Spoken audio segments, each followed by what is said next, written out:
This is the Average Guy Network, and you have found Home Gadget Geeks, show number 644 with Ed Sullivan, recorded on May 1st, 2025.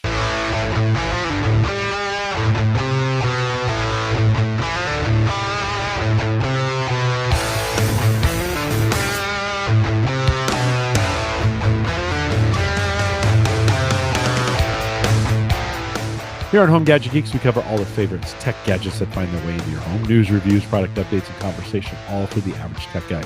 I'm your host, Jim Collison, broadcasting live from the AverageGuy.tv studios here in beautiful Bellevue, Nebraska. Spring is in the air. You can sense it in my nose. Ed, allergies for you? You struggle at all with them? I am a little bit. Hasn't been as bad in recent years, which is good.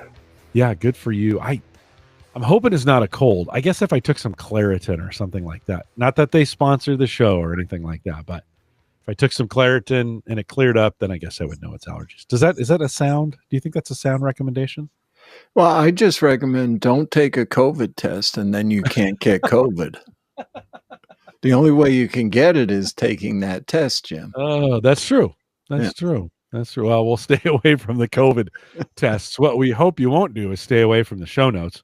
They'll be posted. We'll have a bunch of links this week out at the AverageGuy.tv.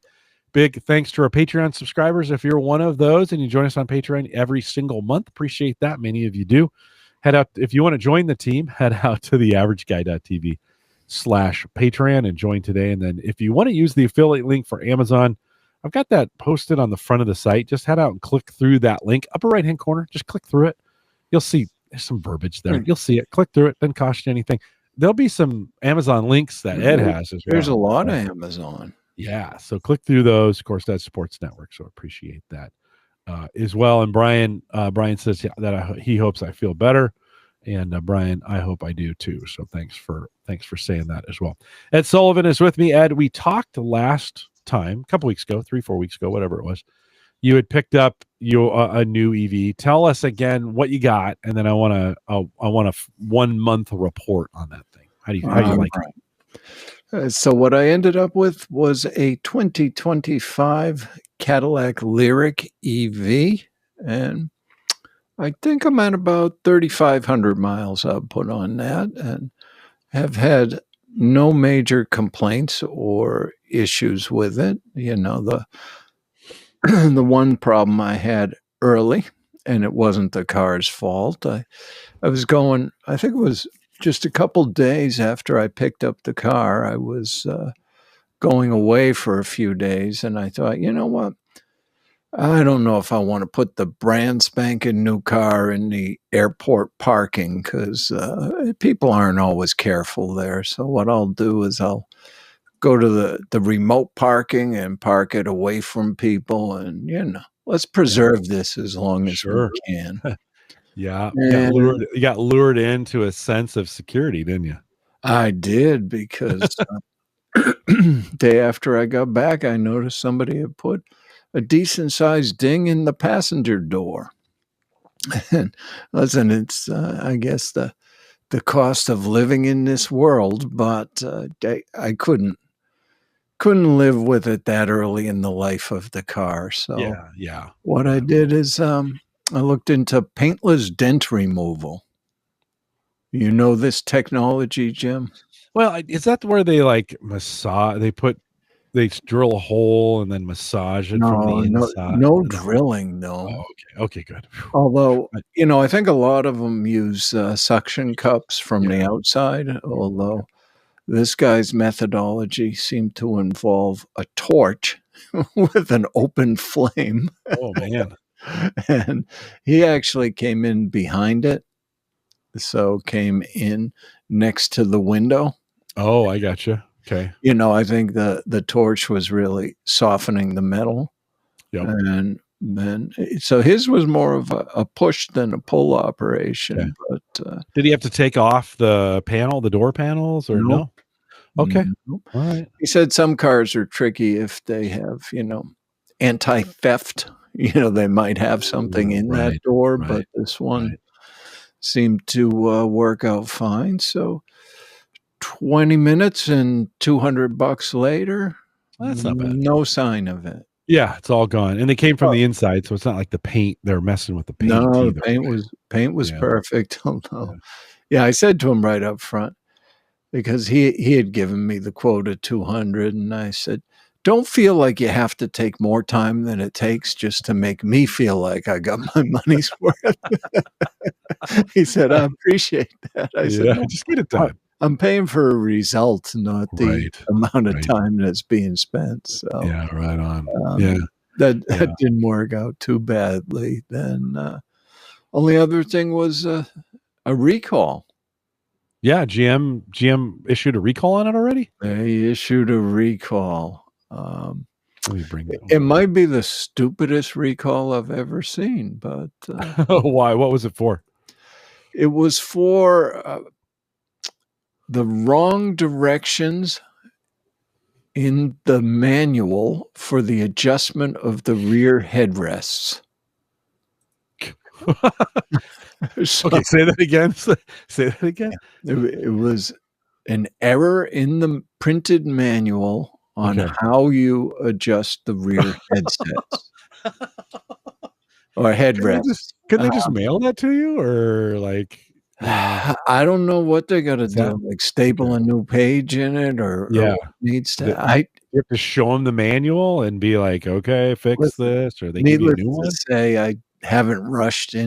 to get Yeah, this you haven't done. gone out to get it done, huh? Well, So I don't know if that it must be a NHTSA thing or something that's yeah. Yeah. requiring them to provide this update, but Well, yeah, I think that's probably one of those where they got caught in the SOP, standard operating procedure, right? Of whatever. This is what you and have to do. And it met a criteria. And they didn't want anybody, whiplash, mm, or they didn't want anybody setting it wrong, or if somebody found out and they were in an accident and it didn't protect their neck or yeah, whatever. And right. So they're like, well, we yeah, issued this recall, and you have to, yeah, Brian says many of these electric car recalls are solved with over-the-air updates yeah, too, but, yeah. this seems to be they have to update the physical manual. I'm sure they've already updated the online doc, but What if you tossed it? What if you've already tossed it? maybe They they just just give you the leaflet or what? Well, I have had a couple over-the-air updates, so, it looks like GM's getting better at those. yeah, and I imagine hopefully they'll just keep getting better with those Yep. as well, right? So Yeah. well, before the show, Ed, I'm glad that you're liking it so far. Before the show, you had mentioned and maybe this is a car right up my alley, the This Slate Auto. seems like for you, Jim. I think it is. So I don't know if you've seen this yet. If you're listening to the audio, you might want to head out to the video to watch it. But this is a Verge article. We'll get the link in the show notes for it. But it's called the Slate confirms it'll build a $20,000 EV. But Ed, there's a catch. What's the catch to this EV?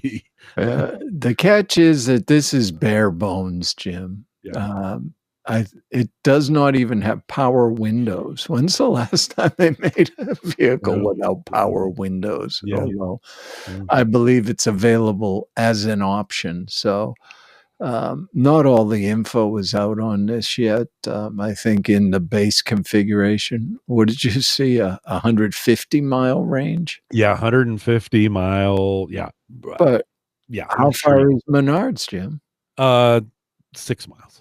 You Yeah, I'm see, this I'm could be the fine. one for you.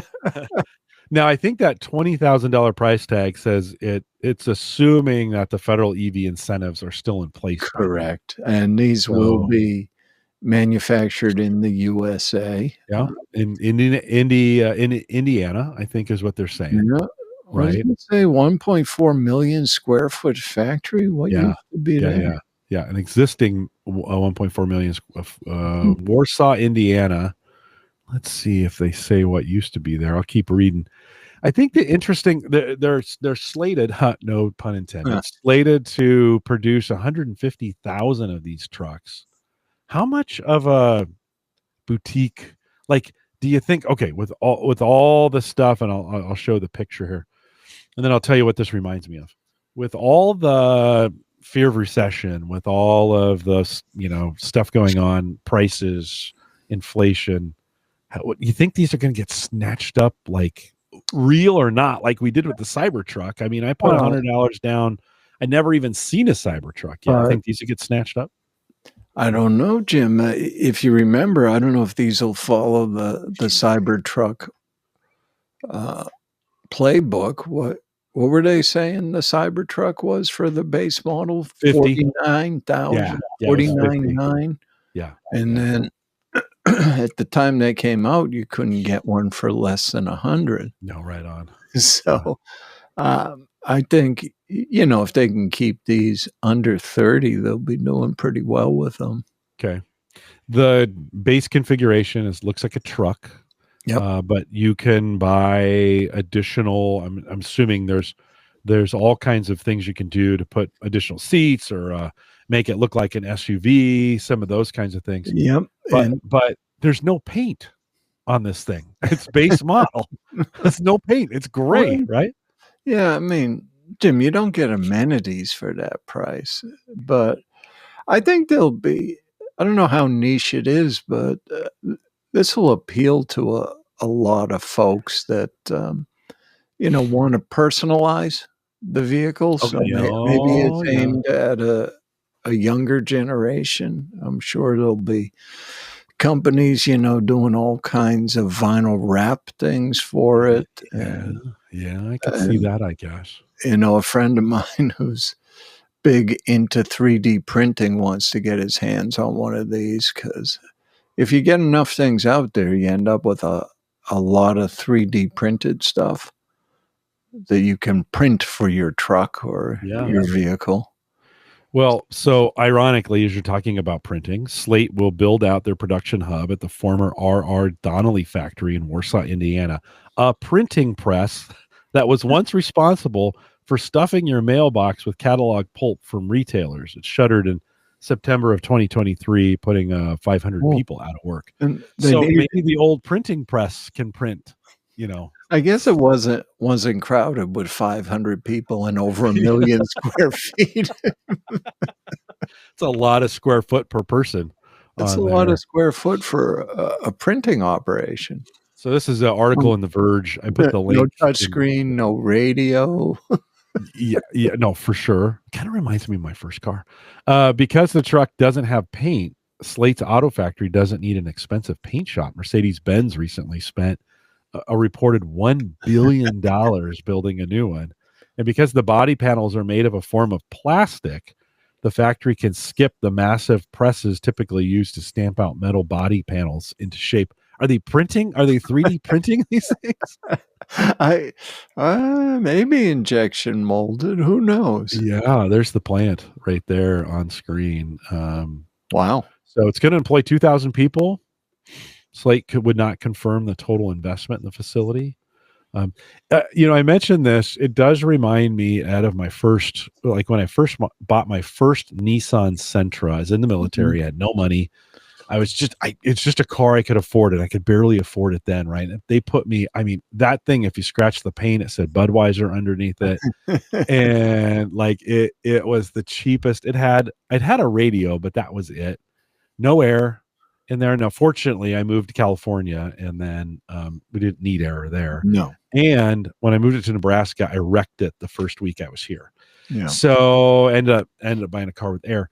But it that truck look kind of reminds me of the old Chevy Love that came out in the 80s, right? Where, and all those early Toyota and Nissan trucks, right? That came out super small, really inexpensive. Do you feel like, is this, are we going into a repeat a little bit of the 80s? If you think about the muscle cars of the 60s and 70s, right? Cars got expensive. They got big. Crown Victoria, right? All the big Lincolns. And then there's a rush of small Japanese cars that enter the market in the 80s. Honda, Nissan, with those Datsun, tiny little wheels. Yeah, like 12-inch wheels. Right? Might have been 13s. I don't know. We had to go 55 miles an hour on the US because those cars couldn't go any faster than that. They said, well, we better set the speed limit to 55 on those kinds of things. Yeah, I kind of wonder, this Slate truck kind of reminds me of that. And I wonder if we're going to see a bunch more really low end, cheap cars come out. Maybe the day of the really expensive car for everybody, like, is over for now. I don't know. What are your thoughts, Ed? And, I think it'll be interesting to see where the whole tariff thing goes. So if they can make this in the U.S. with predominantly U.S. parts, Yeah. then they may be well ahead of what some of the competition is able to do price-wise. Yeah. Well, and there may be some tolerance for I wouldn't call it substandard, but maybe a disruption in the space of, because it's hard to find a car now that's less than 30. Right. At this point. Listen, these are not big vehicles. Right. So it's a reasonable thing to get instead of a car.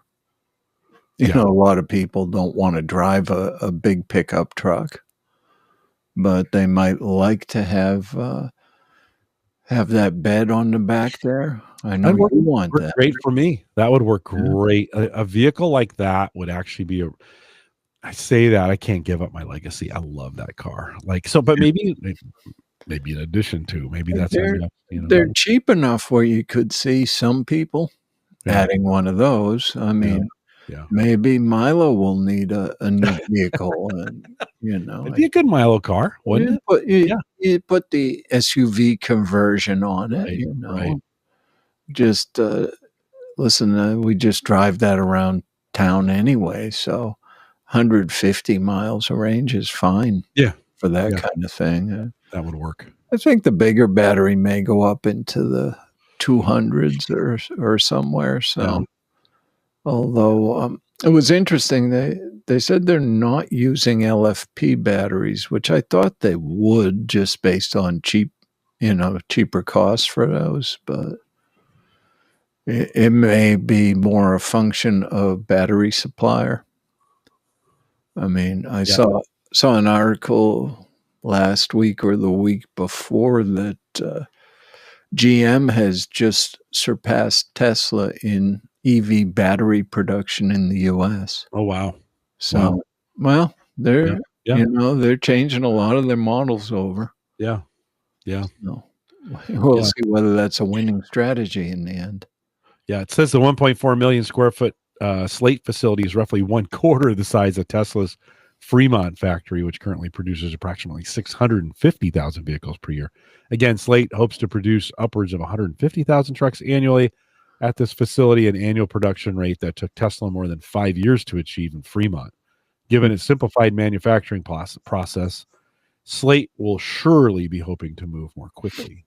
Yeah. It sounds like maybe right place at the right time. They said Slate's committed not only to manufacturing the truck in the U.S., but using only domestic suppliers as well. Yeah. And like you said this just a few minutes ago. Could be a big win for them. Could be a huge win depending on where things go. Now, 60 days from now, that it could all be different. So as fast as things change, right, we could have negative tariffs in 60 days. Sure. And listen, even domestic suppliers, it depends on what they're supplying and whether or not there are components still coming from overseas for what they're supplying. Yeah. No, right on. Ken says safety concerns, of course, on all EVs, right? If we could bring this thing up, come on, there we go. Safety concerns and lithium battery fires in tiny cars, getting in an accident. Not fun to put out those fires. Not any car, large or small, on that, but certainly less room associated with it. I didn't even think with a smaller car like that, you would just have less room for batteries in general. Yeah. Right. And Joe, 150 miles, pretty terrible. Did they say what the longer range is? I didn't say in the Verge article which one, what it is. I am sure, listen, 150 is not tolerable, but they're trying to get an MVP out on this thing, right? And so I think I'm just making up numbers at this point, but I seem to remember the base model was something like 47 kilowatt hours, and maybe the upgrade was to 75 or something. Yeah. So, should it would work as a commuter for me. It worked just fine. 150. I wouldn't take it anywhere else. for a project truck on the weekends Yep. of hauling things from Menards, you know, picking up 0 things at the market basket, that kind of stuff, you know? to 0 to 60 in about 8 seconds. So That's pretty slow. That's pretty yeah, slow. by modern standards. For sure. For modern EV But standards, this is right? not a yeah. Yeah. Okay, yeah, it does say 47 kilowatt hours for the standard and 75 kilowatt hours for the expanded. Yeah. Well, Yeah, I it's don't know. It's this we went through this in the early 80s, late 70s, early 80s, and I think we're going to see a bunch of these kinds of things pop up. And where we're saying yeah, that's not acceptable, that's not far enough. You're going to have folks who need something and they want to get into an EV and they're like, "You know what? This is if I can get into this thing for under 40 and I get yeah. an EV out of it, So I mean, if you it, get the bigger battery pack and yeah. don't Yeah. don't commute more than 100 miles a day, you'll be okay. Yeah. Yeah. I'm 20. I mean, again, this would be a great vehicle for me. And I love, I could go to someplace and have them put a wrap on it. Sure. Get anything I want. Personalize. That's actually, and that wouldn't have been possible if a car like this would have rolled off the lot in 1982. You're not wrapping the car, right? I mean, No. that stuff didn't even exist yet. But this rolls off the lot in 2025 or 2026, let's say. They're saying 26, so figure Yeah, 27 if they're yeah. lucky. But even in the next 2 years, you got a lot of options to work on something like this to make it look, even with no paint, Yeah. make it look decent. You could probably, even though there's no radio, that gives you some options to custom. I mean, Right. although I don't know if they make those kind of, who's buying car radios at Best Buy anymore, right? I mean, that was the thing for a while. Right. They didn't hire Harman Kardon to come in and do the No, sound probably for not. these things, right? Probably So not. yeah. It looks like from the picture I see a very, very smallish digital display in front of the driver. Yeah, enough probably to get speed, Speed and battery level. mileage, battery level. Yeah, Some warning lights. those kind of things. Which may not be, Ed. Actually, at the end of the day, maybe not a bad idea when we think about vehicle or distractions in your vehicle. Now, all you self-driving people are like, "Oh, I don't have any distractions because the car drives for me." And I get you, John Biggs. I get you. I get it, but I don't know. Maybe this is too. Maybe this can be a medium step for some of those folks who don't want the spaceships. Yeah. But listen, there's a big difference See how it between goes. something like this and a $70,000 Tesla, right? So, right. You can get Teslas for less than that, Jim. Oh, okay. All right. Maybe I'm just being sensational. If I am, leave me a comment down in the comments down below on YouTube and let me know. Maybe we get a few people in this. Ed, when you switched to your Cadillac, did you have to change adapters? Did you have to buy from a charging standpoint? What'd you have to buy? Pretty much all manufacturers at this point have committed to moving to NACS, North American Charging Standard, which is Tesla's, right? I mean, if you've ever looked at, just the plug on a Tesla versus a CCS, you say, oh, that CCS is big and chunky and clumsy, and the Tesla is sleek and beautiful. So I think everybody else had plans, for charging networks and all of that. But Tesla won that game. Yeah. And it was a big competitive advantage. So I was somewhat surprised when Elon said he would open the Tesla network. But part of that, I think, was getting some of that sweet Biden infrastructure money. So I think they benefited financially by doing that. Now, everyone was saying, okay, yep, we're going to have it. I think GM said they would have NACS by 2025. However, the 2025s did not include it. Now they're saying 2026 on those. So what that means is, as it turns out, at home, I already had CCS charger. And, the CCS charger was being used by Milo's car, my dog's car. And then I had not this adapter, I had a different adapter to go CCS to the Tesla. Because when you look at it, there were a few, it's like all standards, right? Communication standards. There were a few standards around for communication from the car to the service equipment. Oh, right. As it turned out, though, the CCS and NACS underlying protocols were the same, right? So it really turns into pin mapping at that point. However, even with adapters like that one that goes from the Tesla to a CCS port, there's a lot of stuff that has to go into those, right? You need temperature sensors, right? Because it may have a tendency to overheat. And as you keep upping the charge levels, from 150 kilowatt to 250, and then Tesla may be in the next gen doing 350 kilowatts. So you've got to be able to regulate and add a safety shutoff in the case of any too much heat generation.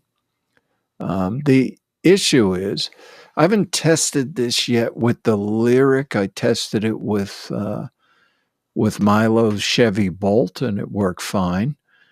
But the issue becomes with the Tesla superchargers. I mean, Tesla, it was only Tesla, right? All their charging ports were driver's side rear.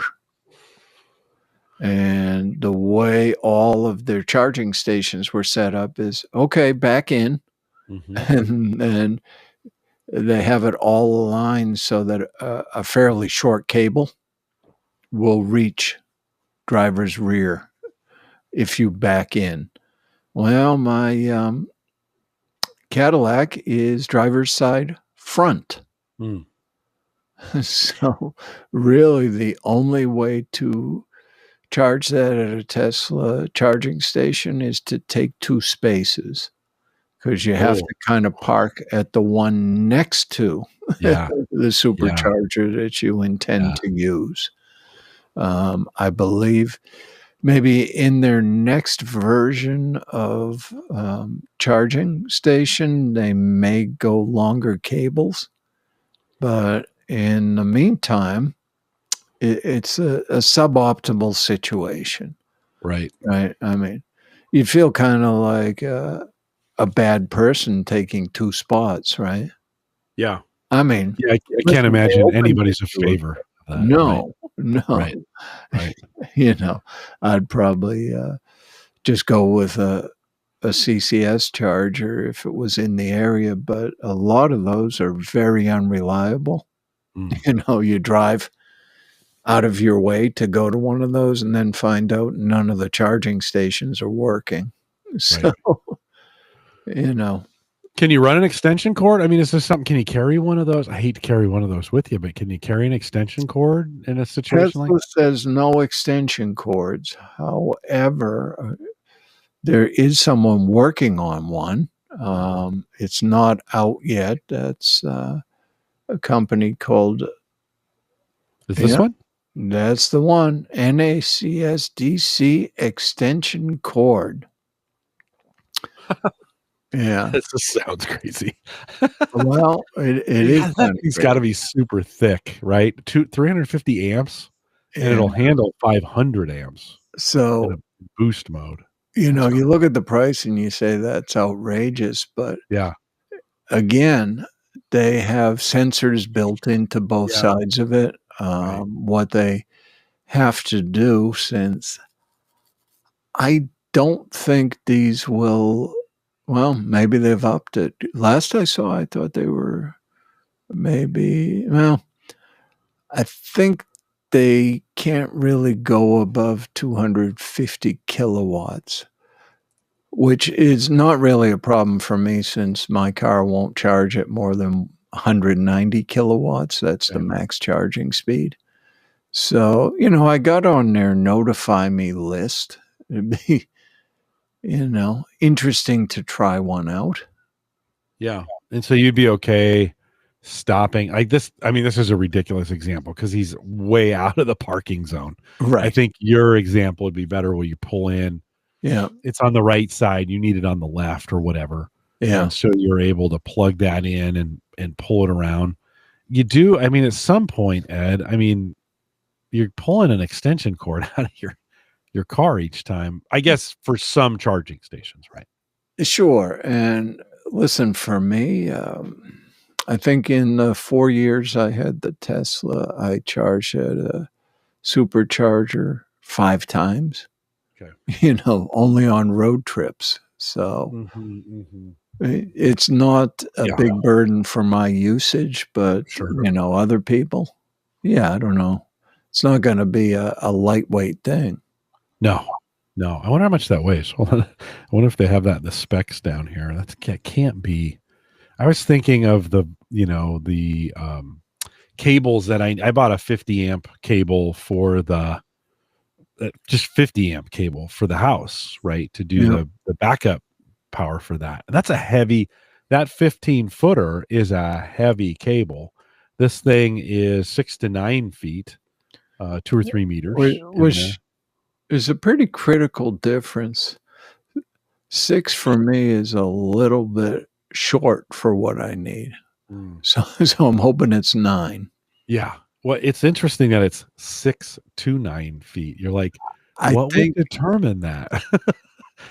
You know? my guess is that they're still looking at what all cars are out there Okay. and what they Got it. exactly need, That makes you know, sense. depending on the placement. Because mine is, you know, located, I say, driver's side front, but it's really just forward of the driver's side door. Okay. Right. So from the front of the car, you probably still got 3 feet anyway till you get to that charging port. And now the charger is on the opposite side of the car. Yeah. So you either got to drape this over the hood if it's too short, but you know, you got to kind of turn that corner Yeah. and then Yeah. come back in Yeah. again. So Yeah. 6 Yeah. feet sounds short to me, but I guess we'll find out if part of it is that, like I say, Tesla doesn't have any approved. That I would guess this company is talking to them, because if Tesla can get one that they're comfortable with, it's better for Tesla too, not to have Right. all these other manufacturers taking 2 spaces to charge. So we'll see where that one goes. I'm Yeah. on the notify me list. So Okay. Any idea how long? It's a heavy cable. It's a heavy cable. yeah, 9 feet of 350 amp. Canadian company, so it'll Yeah. cost Oh, more than that. yeah. Yeah. If ever. They may not ship to the US after this. They might not. You know what? We're just gonna keep it for ourselves. Sorry. You want one, but you can't have one. Did you have to at home? Do you have to change anything to make the No, the cable because work? I had CCS at home anyway, so I Okay. just had to stop using the Tesla adapter. So Okay. overall, for 99% of my charging situation, I guess I'm better off with CCS just based on what I have at home. Yeah, the way it worked for you there. Yeah. Okay. Yeah. You outfitted the inside of the car with some stuff. We're gonna roll through this fairly quick. Yeah, we'll go on through these. pretty quick. Let me bring these up. One of them, as we were talking about this, I said, "You said I'm going to put a screen protector on," and I was like, "You can? They make them for this?" Yeah, it's a Yeah, curved 33-inch display, so I wasn't 100% sure they made them, but sure enough, they do. I don't know. Maybe they don't last long because they include 2 of them. Although maybe it's one of those where people often mess it up installing it. So just give them 2. We're shipping anyway. But I found it, let's put it this way. I thought it would be a problem, but seemed straightforward. easy to put on. Yeah. You wanted to do it. You smoke cigars in your car. Yeah. Those things absorb the flavor, so to speak. Well, yeah, and you do over time end up with a film on the screen. None of them like you using particularly harsh cleaners on these screens, so I end up putting a screen protector on, and then with the screen protectors, fine to squirt the Windex or whatever you need to get it clean. Yeah, get it clean and wipe off. Maybe some claw on there. What about you? Also, we'll look at here a retractable cargo cover. Didn't come with one for a Cadillac? Did not come with one. They changed it around this year. I think you have to be. Mine is a luxury 2 level. You have to get to 3 level in order to get the privacy or cargo cover. But I think the Cadillac one was 200 and some odd bucks, and often I end up taking it out of there anyway, just if you have taller items to put back there. Had become a popular item in some big cities because folks were breaking the windows and grabbing stuff right out of people's cars. At least this covers a lot of it. I haven't. I have the cover installed. I haven't really looked, but the rear windows are a pretty dark tint. I'm not sure you could even see in there very well. Yeah. So, I don't think they were caring. I think they were just breaking windows to just see what's in there. Yeah, just see what's in there. Yeah, and it's a nice feature on there. I was a little surprised that it says does not fit your 2006 Honda Civic here on. No, it wouldn't. Would it? No, it would not. It would not fit that at all. I don't know. Do you need to update that? You don't have that anymore. I do need to take it away. You're probably right. I probably need to update your Amazon garage, Jim. Can I go in there, enter a license plate, a new vehicle? Apparently, I can't delete it. You might have to manage it. Yeah, I better not do that. Yeah, let's keep talking about your stuff. You've got some accessories in there that you need. I mean, I think of some of the things that you're keeping, cigars or lighters. Yeah, and just the center console on this is just a very deep, vast space, right? So it makes more sense to have something. And I had bought one for the Tesla as well. But, then you've got a way to organize things a little better and still have the deep space below that. Yeah, see, if you look at that's not very useful for putting stuff in that you want to find. Yeah, what we're looking at, and I have this kind of a similar thing in my Subaru. It just goes deep, and then it's a weird space, and you end up just throwing cables and garbage and napkins and all those. The problem is you think there's something in there, but you can't possibly find it because there's so much stuff.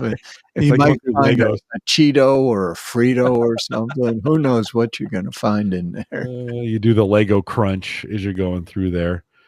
So this kind of flattens it out, gives you some compartments to kind of work with. Now, this is interesting. It's got a little coin. It's so funny when I see these kinds of things. Do you still have coins in your car? Does anybody keep change in their car still? Do you, Ed, at all? I might have some quarters in there, but I haven't come across a parking meter that takes them probably in years now. You have an app, right? Everything's an app. Yeah, the problem is they have a couple different apps, and Right. then, Yeah. you know, you get your parking space and the app doesn't work, so you don't know if you're getting a ticket or what. Yeah, for sure. Fortunately, Omaha, we have one parking company, and it works out pretty well. Any thought, like we're showing in here, it's got a spot for your phone. It's got a hole for the phone. I'm assuming of the phone charger to come up through it. Any thought to getting wireless charging like you had in the Tesla and something like this? So you'd plug it into that and it would just give you wireless charging? They do have wireless charging in the car just forward of that, so good enough. No particular need for it. Okay. Yeah. What about you also talk about another organizer? Yeah, this one I got to say I don't quite understand what their design theory was on this, because you can see the center console armrest extends out, and then it's just a big empty space down below. Yeah. So without that organizer in there, it's just flat space. Is it carpeted? It's got a felt. Like a felt. Okay. Kind of lining on it. I mean, I don't know. I saw people speculate it was for purses or shoes. What? I just like having a little bit of separation down there. Yeah. So you can put some things without them rolling all over the place. What is this on fire down here? What are they trying? No idea what. That's showing your money on fire, or is it? I don't understand that picture. What's going on there? That's hilarious. I don't know. That's like they just have this bubble with something on fire. I mean, maybe the other pictures. Here's a good all silicone, depending on how you pronounce that. Yep. But and I'm assuming it just lays in there. Nice to have that, because you can nicely in there. Yeah, you can throw stuff in and it's not going to roll around. Yeah. My dad, I don't know about you, but my dad could not take anything moving in the car. Like, I don't like rattles and things, Yeah. If anything in his world was moving in the car, he would first he'd lose his mind and yell at all of us like it was our fault that the thing was moving around. Where's that thing? Where's it? I hear, he'd be frantically looking for it. It was a penny or a peanut or something. You could hear it rolling around. He just would not. He would not. No, and then it'd probably be almost crashing as he reached back to try to find out what's happening and what's rolling around. Oh, for sure. Just losing his mind. My dad was he was a fun character. Hey, often when we talked about cigars, and we know we've had you on here talking about cigars, we often think about smoke. You smoke in the car. I think sometimes when we think about the ashtray, we get this 70s ashtray right in the cars. Right. I mean, in the 80s they kind of disappeared. They were there for a while. I think it took a while to get the button, the push button, the lighter itself out of the car. Cigarette lighter stayed, and we still call it that, which is hilarious. But they're still in there. But finding a ashtray that doesn't necessarily suck. Or does maybe talk a little bit about this one. This is aptly named Stinky cigar car ashtray. But this one, I've owned these before. I figured new car, new one. It's made out of, I assume, aluminum. It is a stainless steel ashtray cup. I'm not sure it's really parts of it are stainless. But it really looks like a little trash can, but fits right in the cup holder. And then the lid flips open, and then it has a nice little rest and holder for the cigar, kind of a spring-loaded thing.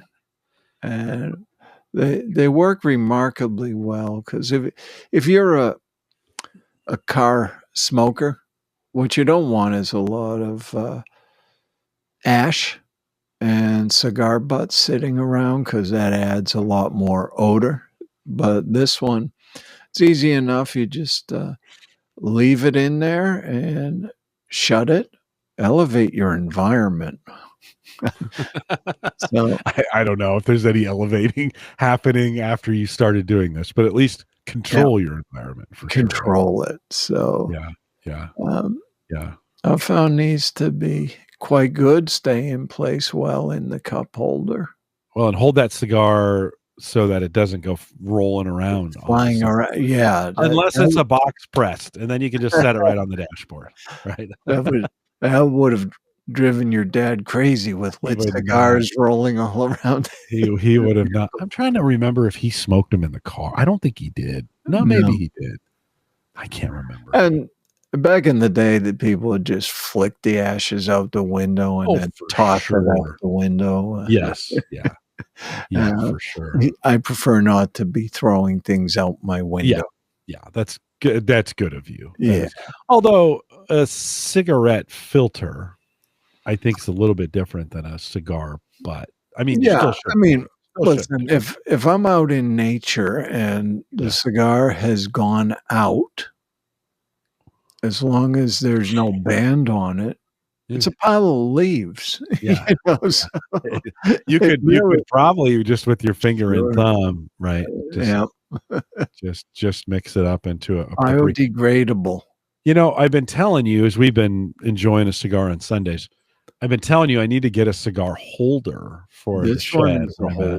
And if I just got one of these, and then what I could close it in the shed, and it would keep. It wouldn't be stinky. I mean, it's still stinky. You're still smoking in there, so it's still stinky. Well, but maybe give it a try.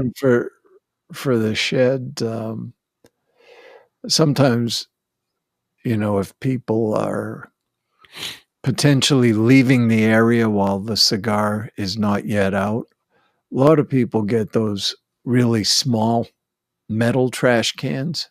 They're almost like a bathroom size metal trash can, and put it in and just put the lid on it, and you're fine.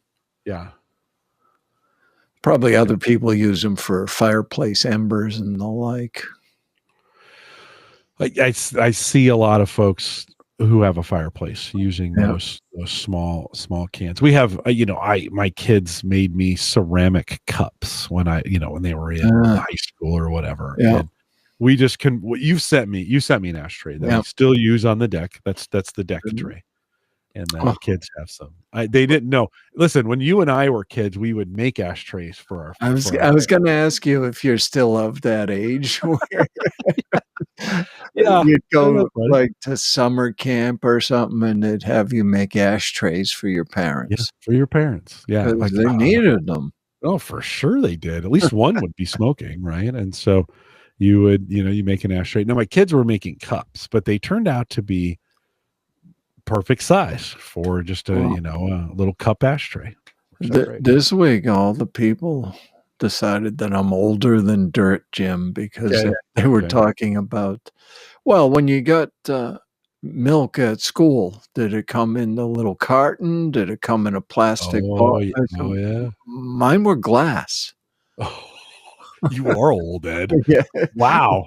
We had a local dairy called Glenny's, and, they were single size, same shape as the old-fashioned milk bottles. And when I was a kid, they still did home delivery, so you could just order milk to be delivered to your house.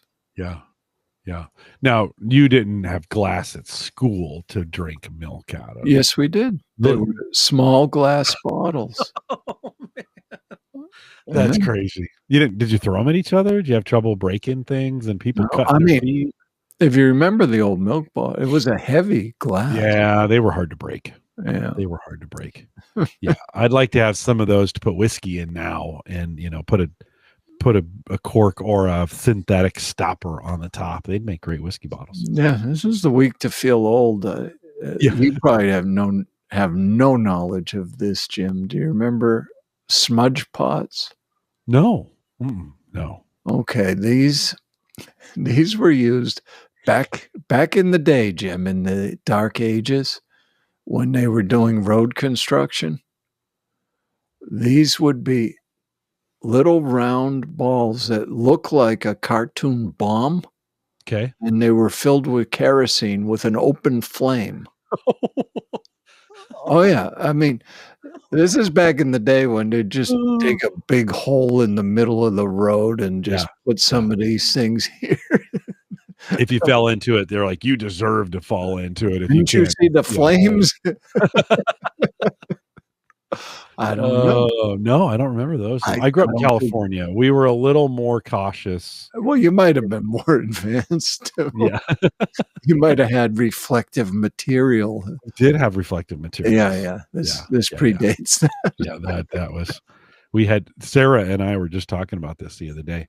She said she misses driving in California in the rain because all the roads have a reflective, every whatever.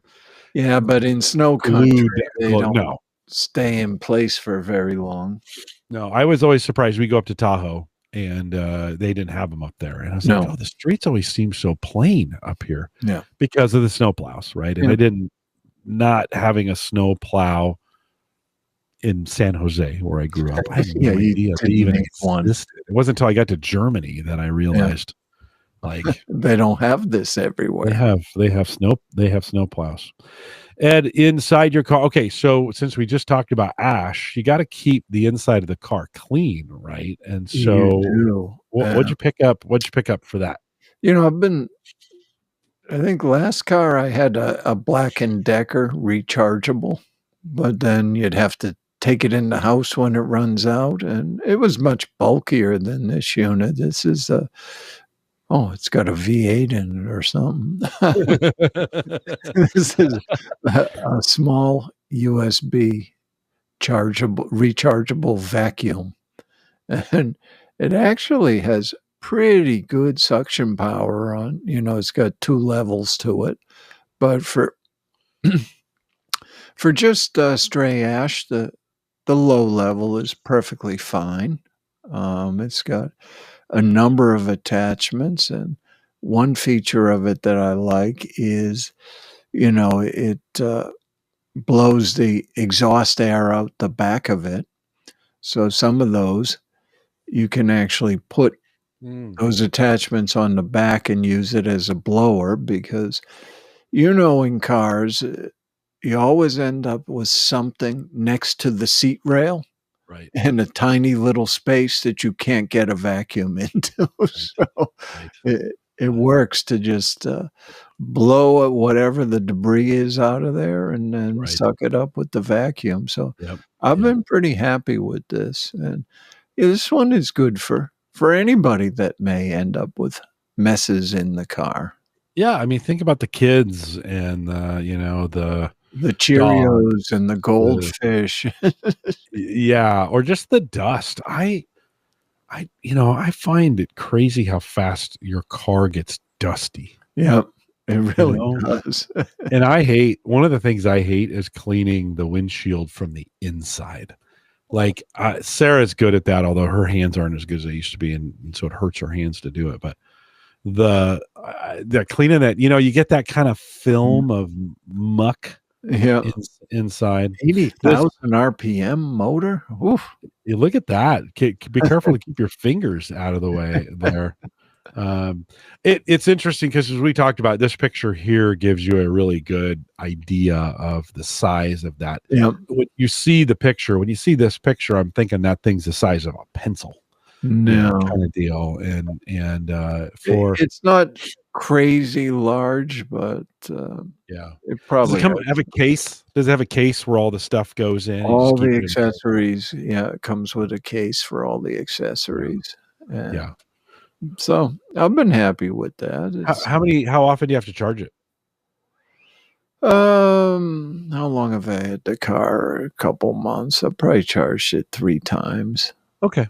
Yeah. And does it have some light indicators of it does, but usually I'll just start thinking, well, it's been a while since I charged this, and just top it off. Yeah, plug it in and get it going. Yeah. Yeah, it's got me thinking about keeping one in my car for the various times, you need to clean something. Dirt emergencies. Yeah, clean something up in there. So yeah, I don't know. Pet hair is a whole different world. Trying to get pet hair off of things. Do you take you wouldn't use something like this with Milo's car, would you? Just take it to the car wash and use their vacuum? Sometimes I've used the home vacuum, or I've got a Dyson handheld that's got good power to it. And even so some of the hair just wants to cling to carpet fibers. Yeah, it's hard. You got to get you got to get in there, or have a comb. Yeah, that you go with. Okay, one thing before we wrap this up has to do with tires. So, did you pick up?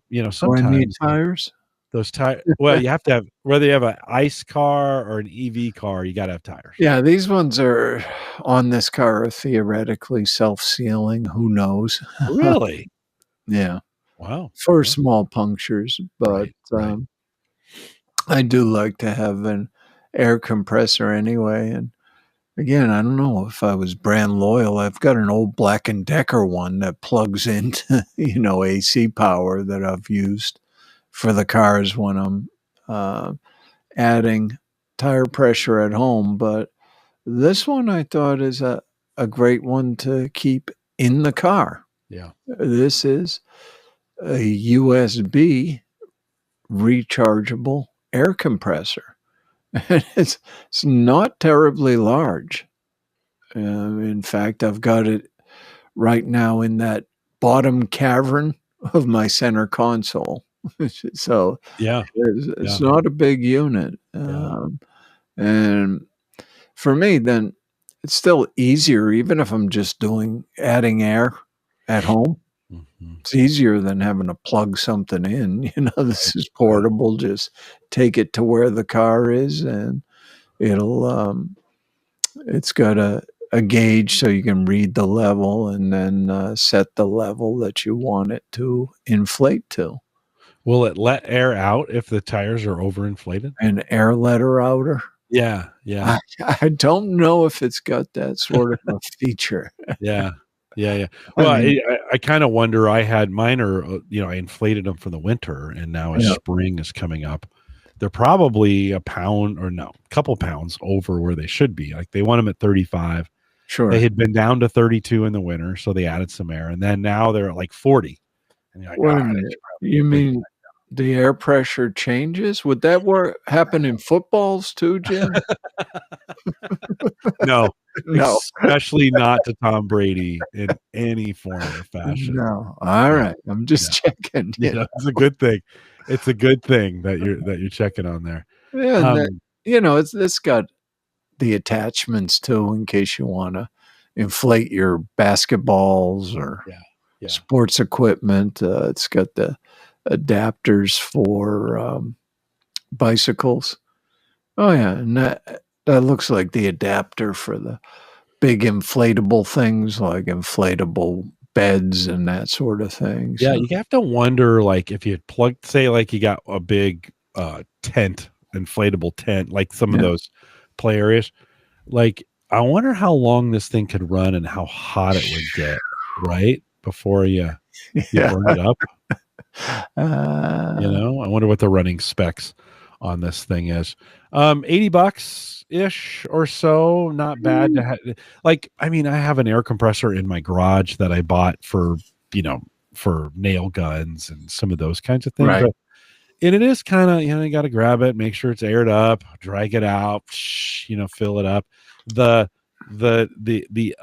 attachment where I actually hook it to the tire, to fill it up, it's got a gauge on it, but somehow the gauge broke, so it's like 40 pounds off. So I'm like, okay, everything's plus 40, when you're checking it. I could probably get a more accurate one. Yeah, I haven't checked how accurate this is yet. I've got a pretty good digital tire gauge just to take the readings. Yeah. Because on the old Black and Decker, it was just a needle that kind of, Yeah. you'd have to go 10 psi beyond it because it would go back after you turn it off. Yeah. So this may make all of that a bit easier too. When do you think, like, most times when tires go flat, you have self-healing tires, but do you think you'd find yourself in a situation where you would, if the tire went flat, you would just take this out, reinflate it, and it would give you enough to go somewhere to get it fixed? Is that potentially if it's a slow enough leak? And you could always carry some slime if you want, right? Yeah. Well, I was a little surprised. You said self-healing. I don't know one person who, this is slime puncture repair sealant, right? You don't know anybody who's ever had it work? No, who said that it was a good idea. Like the tire the tire repair guys are like, "Oh, I'm not fixing your tire. I'm not touching that now."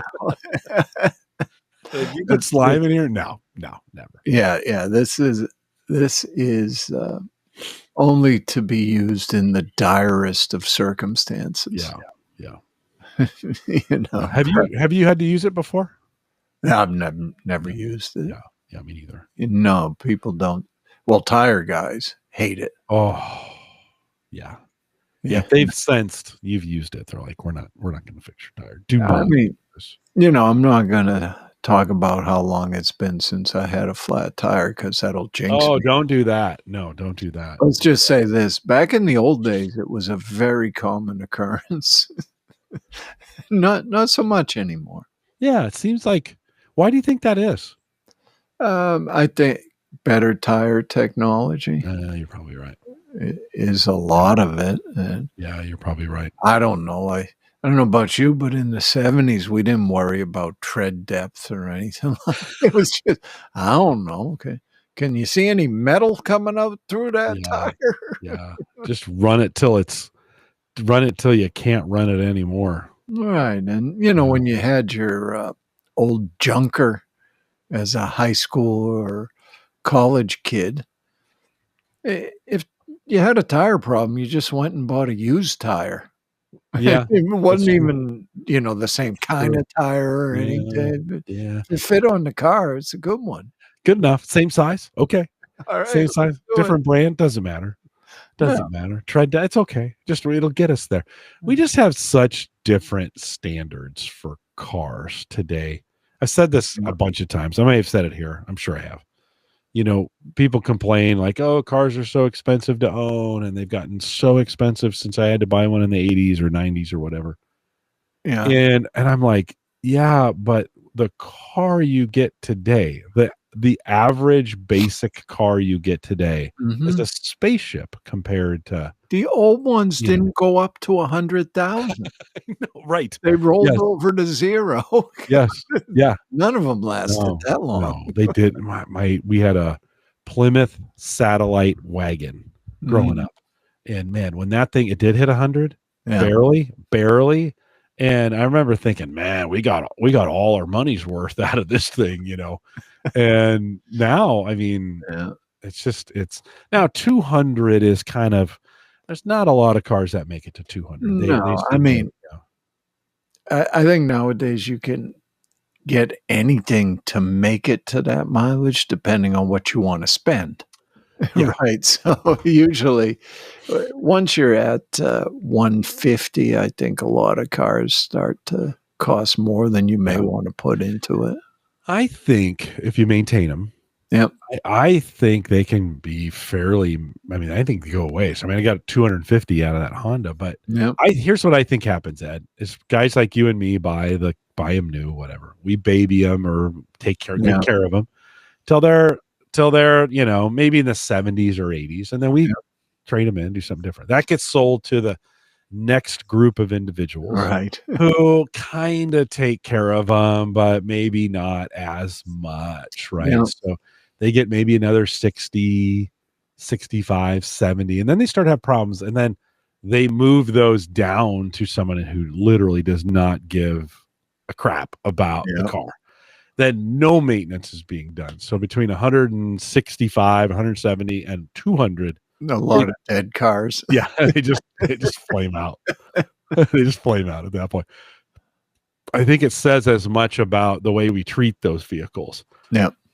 As or the expectation. It's funny, you buy a new car, you baby that thing, right? You're just like, oh, I'm going to change the oil and I'm going to do all this stuff. But you buy a $5,000 car or a $2,000 car. You're like, I'm not putting a thing into this.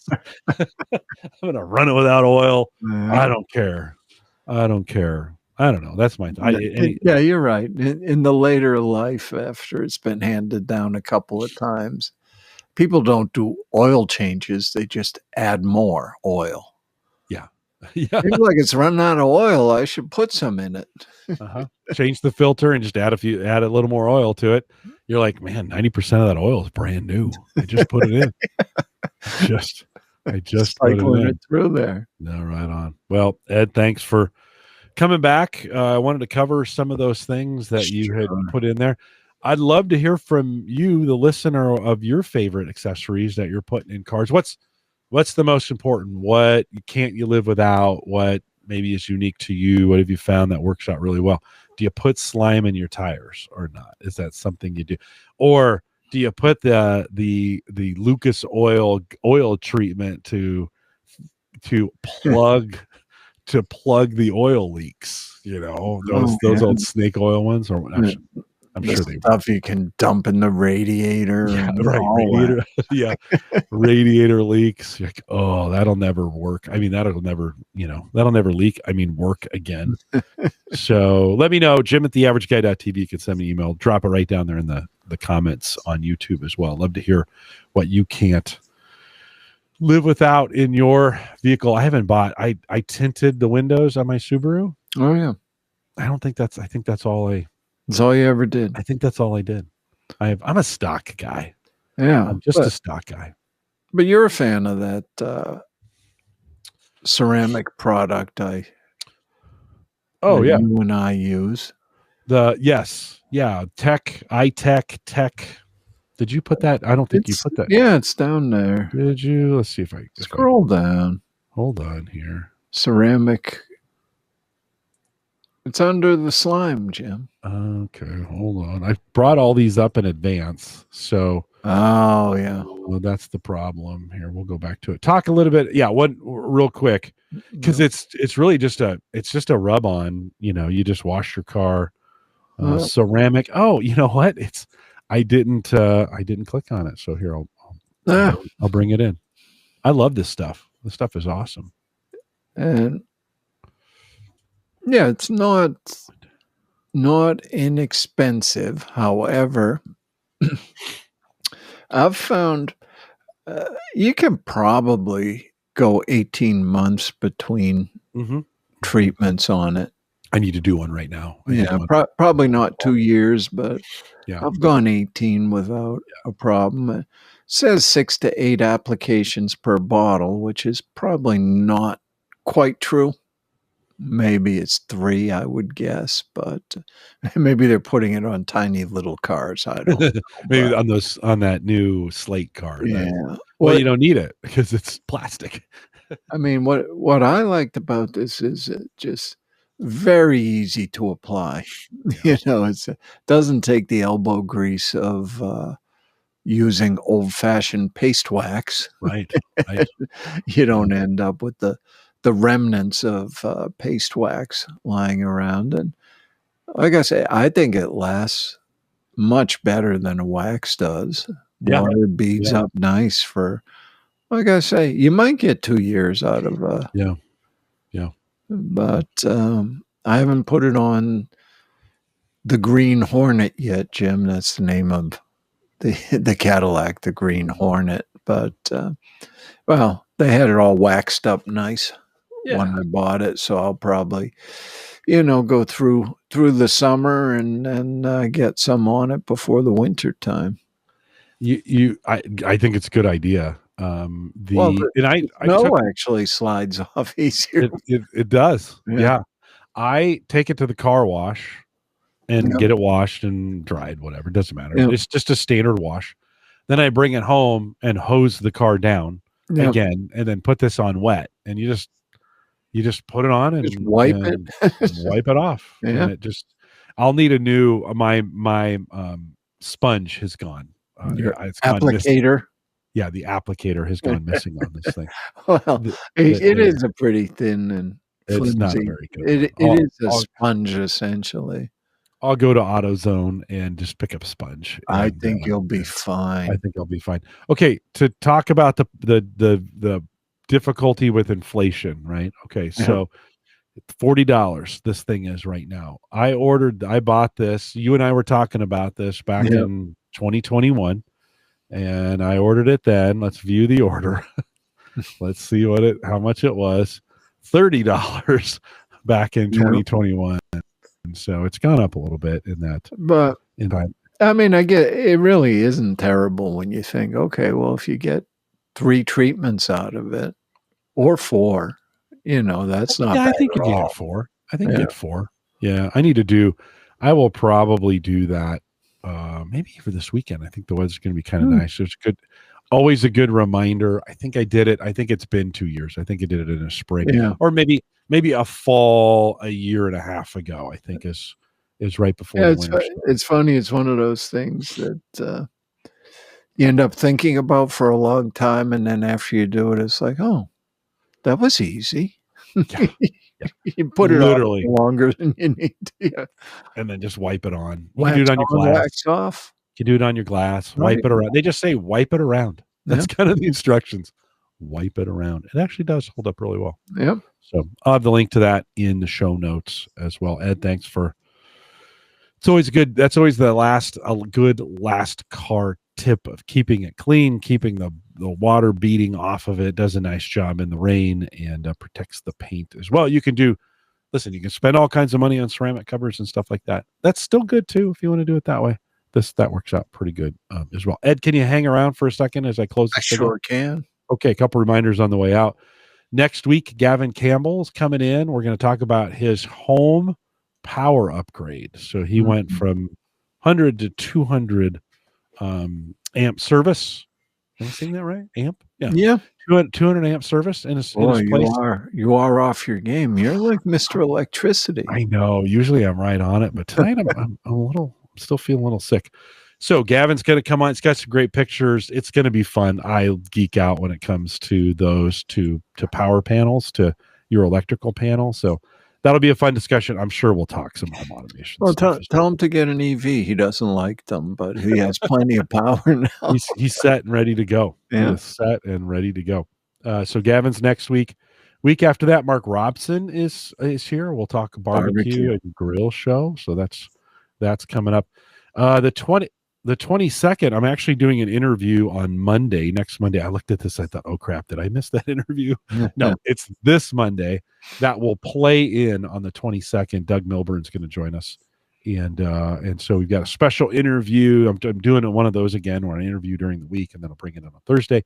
I'll be here, so you can join me. TJ Huddleston is joining me on the 29th. Kevin Schoonover on the 5th of June. And then we rescheduled Uyghur for the 12th. And then Dave Hamilton from Mac Geek Gab is going to join us on the 26th. So we got a full slate. Yeah, not bad. That's not Dave Garoppolo full. How Cigar Authority? How long out does Dave have his guests planned? Well, I have a calendar to the end of this year. Wow. Okay. There may be 2 or 3 dates that are not filled yet. But, this is the time of the year where we have a lot of guests. The cigar people are all warm weather people. Yeah. So they don't come visit us in the New England winter. This is the time of year where they all come and say hello. Well, if you want to get more of Ed, you can catch him on Cigar Authority. And he's there every Saturday, right after Ask the Podcast Coach.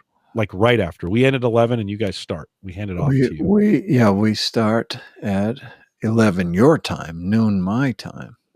Yeah. It's really the same. That's how time zones work. Is that how it works? Although glad we went through that. I'm feeling a after little. this weekend, they won't catch me for a couple weeks because I'll be in Europe. Oh, nice. Yeah. Little Yeah. vacation. Where are you headed to again? Budapest, then Vienna, and then Prague.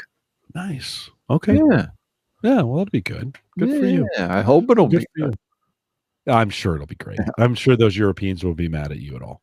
Just tell them you're Canadian. Well, I'm going to sew a Canadian flag to all my clothing.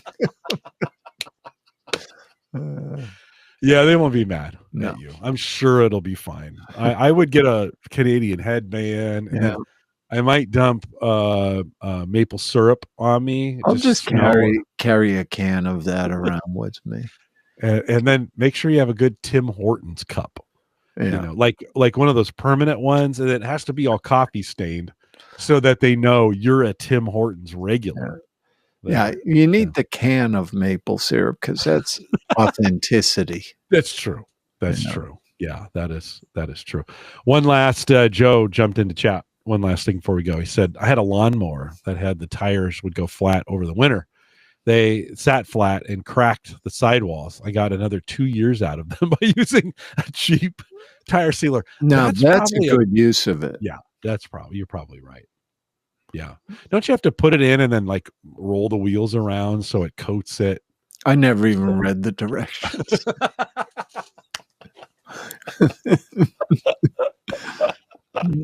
I think you do. I think you put it in and then you have to roll the wheels around or something like that. Yeah, I mean, it's in the same category as a fire extinguisher. At some point it probably expires, but yeah. What did I have? Oh, I had a can of window and door sealant, that you would spray, the foam spray you'd put around the door. And I had these windows. I finally paid the contractor that did the bathroom and the kitchen to put the windows that I bought 3 years ago in the case in, right? So I had at that time I had bought a window and door sealer to go around it, and it expired. And those things go bad. Like if you go to shake them, they're all it's just solid. You had good intentions, but they expired. It's like, you got any sealer? You got any foam? I'm like, oh yeah. I grab it. He shakes it. He's like, yeah, this is expired. We look at the date. It expired in 2022. It's like, oh, okay. I guess I've had this sitting in the closet for a while. So, yeah. Joe says Ken, thanks for hanging out with us tonight. I appreciate that. And then Joe says it was so bad there was grass stuck to them from the crack. I'm sure that green stuff was coming out of the cracks, right? Oh, good stories. Well, we're live every Thursday, soon to be, I think, starting this week, 7 p.m. I think we're going to move. I'm going to try to move permanently, 7 p.m. Central, 8 Eastern, out here at theaverageguy.tv/live. I'll have to talk to Gavin. I think he'll be set for that. The last time I had him on, he had a meeting, so he had to start at 8. Yeah. But I'll see if I can get 7. Just watch the Discord if you're watching live. I'll let you guys know. But we are live every Thursday, and come out here and join us. Thanks to all those who came out tonight. Ken, Joe, I saw Brian a little bit earlier. He had to take off. Thanks for being a part of the show tonight. Ed, thank you. And with that, we'll say goodbye, everybody.